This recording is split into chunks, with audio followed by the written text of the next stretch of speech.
பேரன்புக்குரிய சகோதர சகோதரிகளே, இயேசு நாமத்திலே உங்கள் அனைவரையும் அன்புடன் வாழ்த்துகிறேன். மத்தேயு நற்செய்தி 18ஆம் அதிகாரம் 21ஆம் வசனம் 19ஆம் அதிகாரம் 1ஆம் வசனம் வரை. கனடாவிலே அல்பெர்டா என்ற இடத்திலே மறை போதகர்கள் ஒன்றாக கூடி நற்செய்தி அறிவிக்க திட்டமிட்டார்கள். அதன்படியே நற்செய்தி அறிவித்தார்கள். கிரி என்ற இனத்தலைவன்,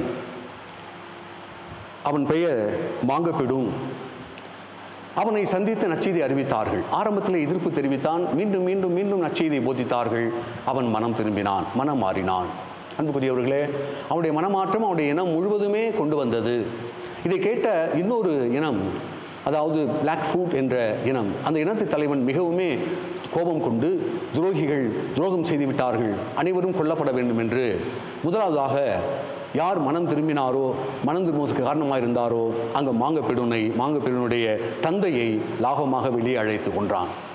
அப்படியாக தன் தந்தை கொல்லப்பட்டு விட்டார் என்ற செய்தியை அறிந்து தன் இன மக்களுக்கு சொன்னான். அவனை கொண்டு வாருங்கள். கொண்டு வரப்பட்டான். அவன் நடுங்கினான்.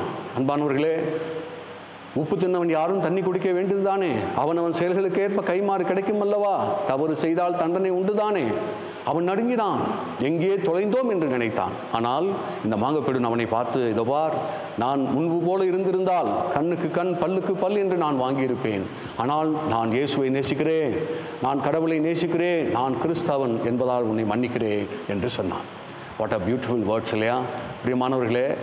அப்படியாக நாமும் கூட அழைக்கப்படுகிறோம். கிறிஸ்துவை பின்பற்ற, அவருடைய போதனையை பின்பற்ற அழைக்கப்படுகிறோம். ஆனால் இன்று கண்ணுக்கு கண் பல்லுக்கு பல் என்று பழிவாங்குகிற எத்தனையோ பேர், Russia, Ukraine, Israel, Palestine, India, Pakistan என்று எவ்வளவு போர்கள், எவ்வளவு தொந்தரவு, பழிக்கு பழி வாங்குகிற எத்தனை பேர் கொல்லப்பட்டார்கள். அமைதி இல்லை, நிம்மதி இல்லை, நாட்டிலே சந்தோஷம் இல்லை. அன்புக்குரியவர்களே, இந்த அமைதி எப்படி கிடைக்கும்? மன்னிப்பதிலே, இரக்கம் காட்டுவதிலே அந்த அமைதியும் நிம்மதியும் சந்தோஷம் கிடைக்கும். பிரியமானவர்களே, நாம் ஏன் மன்னிக்க வேண்டும் என்ற சில சிந்தனைகளை பார்ப்போம்.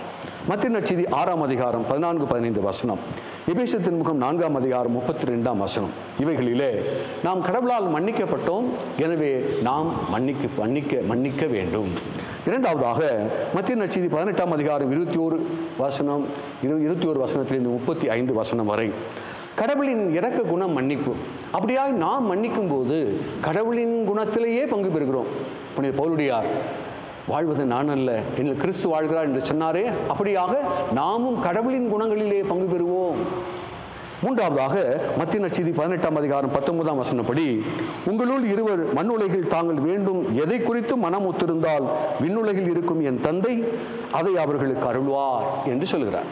அப்படியாக நம்முடைய ஜெபங்கள் கேட்கப்பட மன்னிப்பு அவசியம். நான்காவதாக எபேசியர் திருமுகம் 4ஆம் அதிகாரம் 31 32 முடிய, எபிரேயர் திருமுகம் 12ஆம் அதிகாரம் 15ஆம் வசனம் என்ன சொல்கிறது? பகைமையிலிருந்து நமக்கு இந்த மன்னிப்பு விடுதலை கொடுக்கிறது. நம்முடைய மனதிற்கு அமைதியும் சமாதானமும் நிம்மதியும் அது கொடுக்கிறது. எனவே இந்த மன்னிப்பு அத்தகைய பகைமை என்னும் இருளிலிருந்து நமக்கு விடுதலை கொடுக்கிறதா. ஐந்தாவதாக மத்தேயு நற்செய்தி 18ஆம் அதிகாரம் 15ஆம் வசனம், 2 கொரிந்தியர் 5ஆம் அதிகாரம் 18-20 வசனம் சொல்லுகிறது, நாம் மன்னிக்கும் போது உறவு காக்கப்படுகிறது, அது நல் உறவாக மாறுகிறது, உறவு வளருகிறது. பிரியமானவர்களே, நம்முடைய உறவு வளர வேண்டும் என்றால், காக்கப்பட வேண்டும் என்றால் மன்னிக்க வேண்டும். அந்த மன்னிப்பில் தான் உறவு வளரும். ஆறாவதாக மத்தேயு நற்செய்தி 6ஆம் அதிகாரம் 14-15 வசனம், லூக்கா நற்செய்தி 6ஆம் அதிகாரம் 37-38 வசனங்களிலே இது கடவுளுடைய போதனையும் விருப்பமும் கட்டளையும் எதிர்பார்ப்புமாக இருக்கிறது. நீங்களும் நானும் மன்னிக்க வேண்டியது நம் கொடுக்கப்பட்ட கட்டளை, கடவுளுடைய போதனை. இயேசு கிறிஸ்துவே நம்முடைய தலைவரும் கடவுளுமான இயேசு கிறிஸ்துவே மன்னித்தார் என்றால் நாமும் மன்னிக்க, ஒருவருடைய தவறுகளை பொறுத்து கொள்ள அழைக்கப்படுகிறோம், இரக்கம் காட்ட அழைக்கப்படுகிறோம். தேசபிதா காந்திஜி, முன்னாள் பிரதம மந்திரி இந்திரா காந்தி அவர்களெல்லாம் தன்னை கொன்றவர்களை மன்னித்தார்கள். அறியாமல் செய்கிறார்கள் மன்னியும் என்று சொன்னார்கள். அவர்களுக்கு ஒன்றும் தீங்கு செய்யாதே என்று சொன்னார்கள். நம்முடைய சிறு பிள்ளையிலிருந்து இத்தனை நாட்கள் எவ்வளவு தூரம் கடவுளுடைய வார்த்தையை கேட்டு பழகி அதில் நடந்திருப்போம். நாம் மன்னிக்க முடியாதா? கண்டிப்பாக கடவுளுடைய ஆற்றல், கடவுளுடைய துணை நமக்கு உண்டு. அத்தகைய ஆற்றலிலே இரக்கம் காட்டவும் மன்னிக்கவும் கற்றுக்கொள்வோம். தொடர்ந்து இறையருள் வேண்டி ஜெபிப்போம்.